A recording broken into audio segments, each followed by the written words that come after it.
नमस्कार दोस्तों, स्वागत है आप सभी का चंद्रा ITI के YouTube चैनल पर। दोस्तों, आज के इस वीडियो में हम लोग मल्टीमीटर के बारे में जानेंगे। मल्टीमीटर जो कि एक इलेक्ट्रीशियन का बहुत ही इंपॉर्टेंट पार्ट है और इलेक्ट्रीशियन के अलावा एक आदमी, हर एक कॉमन व्यक्ति के लिए भी मल्टीमीटर बहुत ज़्यादा ज़रूरी है, क्योंकि मल्टीमीटर हर एक घर में यूज़ होता है और इससे बहुत सारे आसान काम होते हैं। तो मैं आपको इस वीडियो में मल्टीमीटर के बारे में बताऊंगा और बहुत ही कम समय में बहुत अच्छी जानकारी आपको देने की कोशिश करूंगा। तो चलिए हम चलते हैं वर्क प्लेस पर और आपको बताते हैं मल्टीमीटर कैसे काम करता है। तो दोस्तों, आपको यहाँ पर दो प्रकार के मल्टीमीटर दिख रहे हैं। एक मल्टीमीटर ये है जिसको टोंग टेस्टर या क्लैंप मीटर भी बोलते हैं, ठीक है।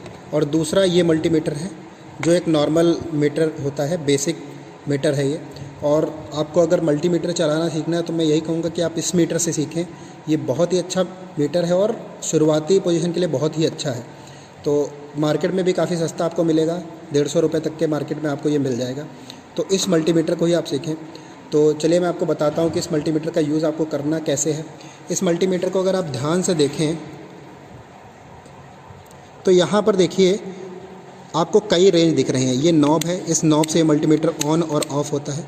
तो यहाँ पर इस क्षेत्र में यहाँ पर DC वोल्टेज अगर आपको मेज़र करना है तो ये एरिया है। AC वोल्टेज मेज़र करने का ये एरिया है। तो इस एरिया पर हम नॉब को सेट करेंगे जो भी आपको AC वोल्टेज मेज़र करना है।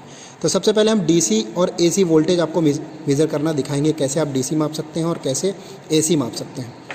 तो चलिए मैं आपको दिखाता हूँ। तो सबसे पहले हम आपको इस सेल का वोल्टेज माप के दिखाएंगे। ये 1.5 वोल्ट का सेल होता है। तो इस सेल का वोल्टेज कैसे मापना है, क्योंकि ये एक DC देता है तो DC वोल्टेज वाली रेंज पर हमको मल्टीमीटर को सेट करके इस सेल का वोल्टेज मेज़र करना होगा। देखिए, इस मल्टीमीटर को अगर आप ध्यान से देखें तो यहाँ पर ये जो एरिया है ये DC वोल्टेज का है और सेल जो है ये अपना कितना है 1.5 वोल्ट का। तो इसको नॉर्मली आप 20 वोल्ट की रेंज पर सेट कर दीजिए, क्योंकि 20 वोल्ट से कम ही है। बाकी ये मिलीमीटर है तो इस पर मत करिए। 20 वोल्टेज रेंज पर सेट करके आप जो है इससे DC वोल्टेज मेज़र कर सकते हैं। और चलिए मेज़र करके देखते हैं कि कितना वोल्टेज दिखा रहा है। तो सबसे पहले आप क्या करिए कि एक नॉब ये रखिए, दो नॉब हैं, इसमें दो प्रोब हैं और एक नॉब को यहाँ पर रखिए और देखिए। तो देखिए 1.58 वोल्ट आपको इस सेल से दिखा रहा है, ठीक है ना। आपने नॉब बिल्कुल सही लगाई है, प्लस वाली नॉब प्लस में लगाई है और माइनस वाली नॉब माइनस में लगाई है, इसलिए वोल्टेज बिल्कुल एक्यूरेट है। अगर आप इस नॉब को इंटरचेंज करेंगे प्लस वाली माइनस में और माइनस वाली प्लस में, तो आपको वोल्टेज जो मिलेगा वो माइनस में मिलेगा। तो आशा है आप DC वोल्टेज मेज़र कर लेंगे। ऐसे आप DC वोल्टेज जो है इस मल्टीमीटर में 1000 वोल्ट तक का DC वोल्टेज मेज़र कर सकते हैं, क्योंकि यहाँ पर रेंज 1000 ये लिखी हुई है। उसके अलावा किसी बैटरी का भी वोल्टेज जो 24 से 25 वोल्ट तक की बैटरीज होती हैं उनका भी यूज़ कर सकते हैं। अब चलिए आपको मैं बताता हूँ कि आप AC वोल्टेज मल्टीमीटर से कैसे मेज़र करेंगे। तो देखिए, AC वोल्टेज अगर आपको मेज़र करना है तो आपको AC वाली रेंज पर आना पड़ेगा। ये जो रेंज है ये AC की है और यहाँ पर AC का सिंबल भी बना हुआ है। तो यहाँ पर जो AC की रेंज है वो 750 वोल्ट मैक्सिमम है और 200 वोल्ट जो है वो मिनिमम है। अगर 200 वोल्ट के अंदर आपको वोल्टेज मापना है तो इस नॉब को 200 पर सेट करिए, कुछ इस तरीके से।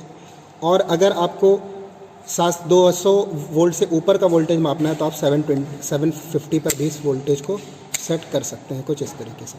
तो नॉर्मली अपने जो हाउसेस में AC सप्लाई आती है उसमें जो वोल्टेज होता है वो 250 मैक्सिमम होता है और मिनिमम 220 या 200 भी हो सकता है, ठीक है। तो आपको मैं अपने घर का वोल्टेज कैसे मेज़र करना है बताऊंगा। उसके लिए आप इसको 720 पर सेट करिए, क्योंकि 720 200 वोल्ट से ज़्यादा ही आपके घर में आ रहा है, तो वहाँ पर रीडिंग फिर आपको शो करेगा मल्टीमीटर। अगर 200 पर अगर आप सेट करते हैं तो आपको रीडिंग नहीं शो होगी, ठीक है। तो यहाँ पर सेट करके हम वोल्टेज मेज़र करते हैं।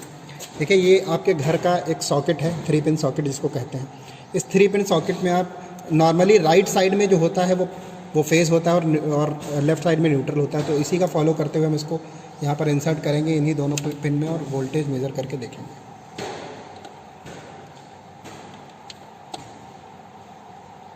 तो यहाँ पर वोल्टेज आप देखिए तो 244 यानी 244 वोल्टेज आ रहा है।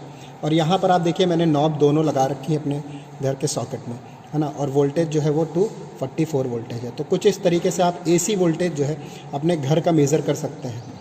तो ये तो था AC और DC वोल्टेज मेज़र करने का तरीका। तो अगला जो पार्ट है अपना वो मैं आपको बताऊंगा मल्टीमीटर से आप कॉन्टीन्यूटी कैसे चेक कर सकते हैं।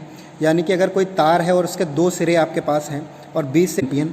तो यहाँ पर आप अगर जूम करके देखें तो यहाँ पर इस जगह पर देखिए, यहाँ पर ट्रांजिस्टर के लिखा हुआ है एनपीएन और पीएनपी।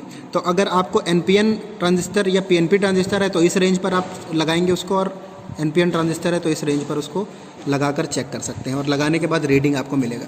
लेकिन आपको पहले ये पता करना पड़ेगा कि आपके पास जो ट्रांजिस्टर है वो एनपीएन है कि पीएनपी। तो नॉर्मली देखिए मेरे पास ये ट्रांजिस्टर है, मैं आपको दिखाऊँ, ये एक ट्रांजिस्टर है, और ये ट्रांजिस्टर जो है वो 3 पिन होते हैं उसमें ऑलरेडी, बेस, एमिटर और कलेक्टर। तो ये 3 टाइप के जो है पिन है इसमें, और अगर डायोड है तो उसमें 2 पिन होते हैं।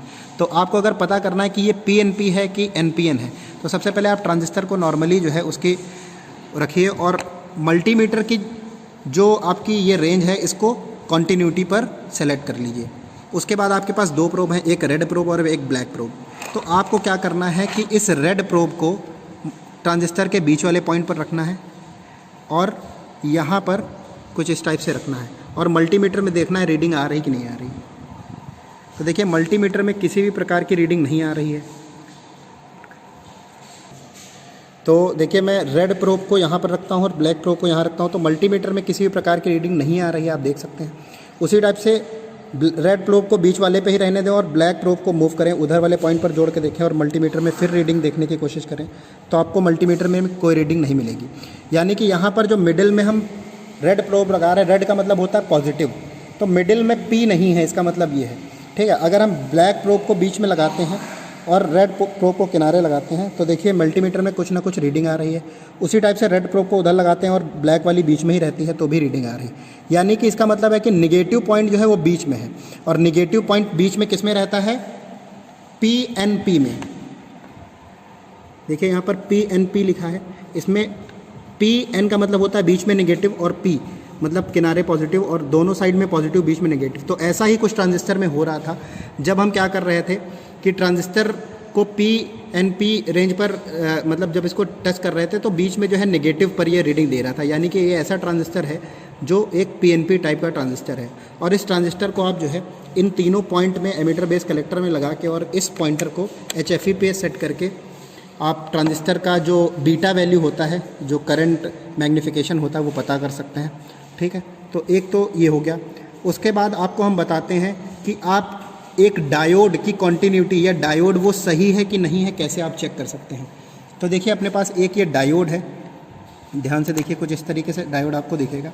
तो इसमें जो ये आपका सिल्वर पट्टी दिख रही है, ये सिल्वर पट्टी जो है ये नेगेटिव होता है और उधर वाला जो पार्ट है वो पॉजिटिव होता है।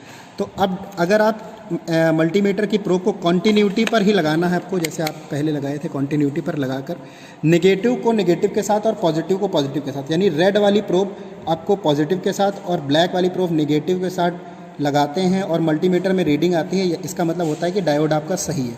तो इस तरीके से आप लगा के देखिए। जैसे ये मैं उल्टा करके पहले देख लेता हूँ। तो देखिए यहाँ पर हमने क्या किया है कि जो पॉजिटिव वाला है उसमें ब्लैक लगाया है और नेगेटिव वाली में रेड लगाया, यानी कि उल्टा किया है। तो वैसे रीडिंग नहीं आ रही है, और इस केस में वैसे भी रीडिंग नहीं आएगी क्योंकि मैंने उल्टा किया है। और अगर मैं जैसे सीधा का सीधा करता हूँ तो इस टाइप से आपको दिखेगा कि यहाँ पर रीडिंग आने लगी है। तो इसका मतलब ये है कि डायोड आपका सही है। तो डायोड को चेक करने का एक ये तरीका है, इस तरीके से आप डायोड को भी चेक कर सकते हैं। ठीक है, अगला पार्ट है LED। आप LED को कैसे चेक करेंगे? तो देखिए अपने पास यहाँ पर 2 LED हैं। ठीक है, इन दोनों LEDs को हम चेक करेंगे। LED में नॉर्मली 2 टर्मिनल होते हैं, एक टर्मिनल बड़ा होता है और एक टर्मिनल छोटा होता है। तो यहाँ पर ये वाला टर्मिनल जो है वो बड़ा है और ये वाला छोटा है। बड़ा टर्मिनल जो है हमेशा वो पॉजिटिव रहता है और छोटा टर्मिनल क्या होता है, नेगेटिव होता है। तो अगर हम पॉजिटिव से पॉजिटिव और नेगेटिव से नेगेटिव को जोड़ें तो रीडिंग अगर मीटर में आ रही है, इसका मतलब जो LED है वो सही है। ठीक है ना, तो इस टाइप से मैं देखिए यहाँ पर कनेक्ट करता हूँ और देखता हूँ।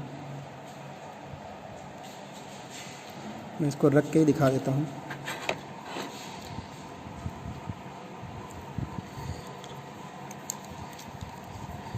तो आप सभी लोग देखिए यहाँ पर डायोड में रीडिंग देखिए आने लगी है, तो इसका मतलब है कि ये LED सही है। ठीक है, तो इस तरीके से किसी की LED या जो आपके पास इंस्ट्रूमेंट है उसको चेक कर सकते हैं। बेसिकली कॉन्टिन्यूटी चेक करने के लिए बहुत ही अच्छा इंस्ट्रूमेंट ये है। तो ये सारी चीज़ें बताई हैं, और भी अगर आपको कोई चीज़ पूछनी हो तो आप हमें कमेंट बॉक्स में लिख सकते हैं, उसका अगला वीडियो मैं इस पर बना दूंगा।